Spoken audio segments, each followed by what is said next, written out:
Hello and welcome to this week's edition of Newsgram. Today I'm bringing you a first-hand look at two extraordinary lives that history nearly forgot. Thanks to author Diana Gillmor, we now have their stories. Stories that include dinners with royalty, friendships with world leaders, and innovations that changed how we navigate the sea and the sky. One of them was a self-made visionary who helped revolutionize aviation and defense technology. The other, a high society debutante from the Gilded Age with secrets of her own. Winston Churchill once stayed at their house, but until recently, even Diana didn't know the full extent of her grandparents' remarkable lives. It's a great study in the lives of two people during that time period, and how one of them is very rich and one of them is not very rich, and how they got together and how their life went. As Diana puts it, her book, 1946, A True Story of Wealth, Extraordinary Success, and Great Tragedy, is a fascinating study in contrast. One wealthy, one not, joined by fate and ambition. As I began writing this edition of Newsgram, it occurred to me that together we have explored a lot of books and some pretty unforgettable personal journeys. Many of them came from diaries and memoirs, personal treasures uncovered long after their authors were gone. We have also discovered some truly fascinating people, like Martin Kaiser, who uncovered corruption at the FBI. Thanks to Barbara Burcham, we were able to experience Searching for the Truth, a fiction-based-on-fact account of the Vietnam conflict, inspired by her relentless pursuit of justice for her husband. Fascinating people sharing their personal journeys. I encourage you to look through the Newsgram archives at webtalkradio.com. There are over 186 different episodes to choose from. But every now and then, a story comes along that reads less like a memoir and more like an untold chapter in world history, and that is where we are today. Author Diana Gillmor recently decided to take a little closer look at her own family history, and that gives us the chance to visit 1946 and the story of Reg and Edwina. Reg was a young boy from America, not wealthy by any means, but he was one of the youngest graduates of the Naval Academy. And he meets Edwina, a wealthy socialite from Mrs. Astor's Gilded Age circle, and together they build a life that intersects with royalty, espionage, and some of the most significant innovations of the 20th century. Let's begin with her grandmother. Well, I knew my grandmother was one of Mrs. Astor's 400, so that wasn't really a surprise. But really surprised me was how famous my grandfather was. He was the president of Sperry Gyroscope for 40 years, and he was the third employee, and when he went to work for them, there were only 3 people in this little shop at the foot of the Brooklyn Bridge. And in the course of studying both of them, I realized that they lived in London, and because my grandfather was selling equipment that the British Air Force and the Navy needed, they became really, really good friends with some very high up people in the British government, which was quite startling that they knew all these people like Winston Churchill and the Mountbattens, and they went to a lot of social occasions with them. That was really surprising. I just want to clarify something. Carolyn Schermerhorn Astor's list of 400 included the creme de la creme of New York society. Why 400? Well, there were many reasons, but for one, that was the capacity of her grand ballroom on Fifth Avenue. Now, while we're here, and due in part to the popularity of HBO's The Gilded Age, let's dive a little deeper into New York's high society.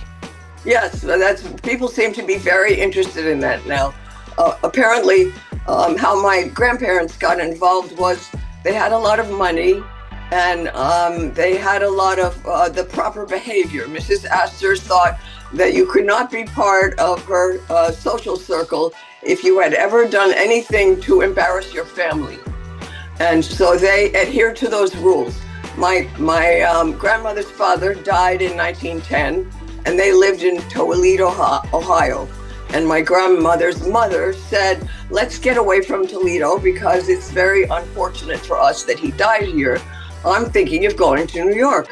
And some friends of hers had written and said, there's a new hotel opening where you can rent a suite, and they can supply flowers, and they can supply a chef and waiters and house cleaning and all that. And you can have like a New York pied-à-terre, but you don't have anything but the expense of it. And that happened to be the Plaza Hotel, which opened in 1910, and they were one of the first people to take up an apartment. Yeah, let's unpack that one for a second, because pretty soon you're going to want a time machine. The current cost of a 2-bedroom apartment at the Plaza, about 2,000 square feet, will run you roughly $6 million. You can probably score a studio for just under $1 million, but the Plaza is some prime real estate. Being one of the first to move into the Plaza definitely would have been a sweet investment. And I remember spending a lot of time, because I'm from New York, in the Palm Court, which is one of my favorite places in the Plaza. That is just one of the many visual memories that you can find in her book, but we're just getting started here. Let's talk about Diana's grandfather, because he would eventually run the company responsible for teaching us which way is up. Literally. At age 23, her grandfather left the Navy and joined what was then a tiny little shop in Brooklyn. One time my father took me when I was a little girl to the Sperry gyroscope plant that was in Lake Success on Long Island. I think I was about 10, and it was nighttime, and he drove me up to this hill. I think my brother was with me, and we looked down on what looked like a city to me, all lit up, and he said the entire thing was the Sperry gyroscope plant. Yeah, it grew quite a bit. Perry would eventually have 200,000 employees all around the world. Mr. Sperry was 53 when he met him, and my grandfather was 23. So when Mr. Sperry died, he became his protege and expanded the company to 200,000 employees around the world, and he was the president for 40 years. That growth was mainly due to the success of their gyroscope technology. It's everywhere, including aviation, ships, submarines, spacecraft. In fact, it's even in your pocket. It tells that smartphone you're holding when to rotate the screen. They made things that even now are very essential. I used to own a flying school, and when I was much younger, and I flew, and I knew that if you didn't have those 6 instruments in this tiny little plane, you wouldn't be able to fly. From New York's Gilded Age to the halls of the Sperry Gyroscope Factory, Diana Gillmor's book is rich with uncovered facts and vivid details from one of the most fascinating eras in American history, featuring some of the period's most influential figures.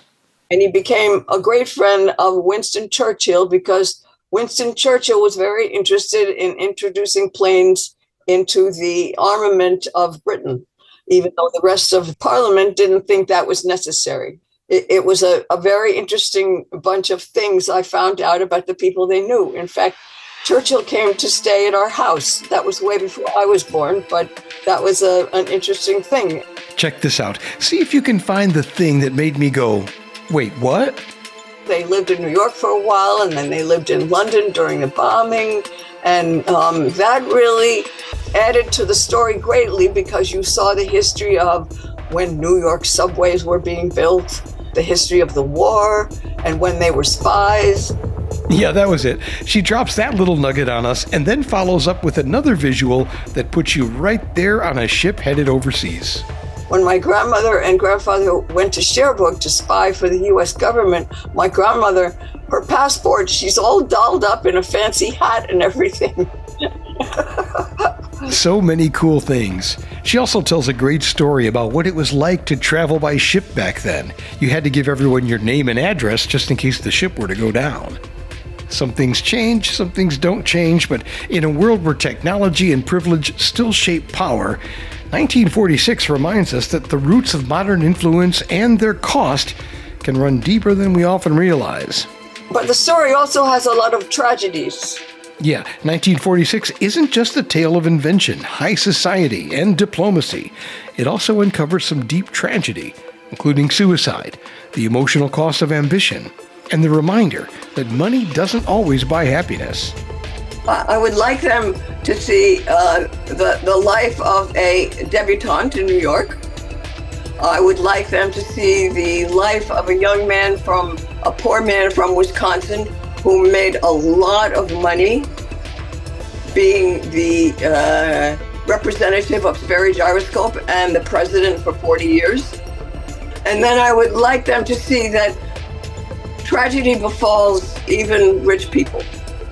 And there's a lot of tragedy that you would not expect. This book isn't just a success story. It's not just a love story. And it's not just a history lesson either. It's a little bit of all of those things. 1946 is a reminder that behind every headline or groundbreaking invention, there are real people like Reg and Edwina living their lives, driven by ambition, love, loss, and yes, a little gyroscope magic. In 1946, a true story of wealth, extraordinary success, and great tragedy, Diana Gillmor shares a story so incredible that not even her own family fully understood it. Until now. Thanks for listening to this edition of Newsgram from webtalkradio.com.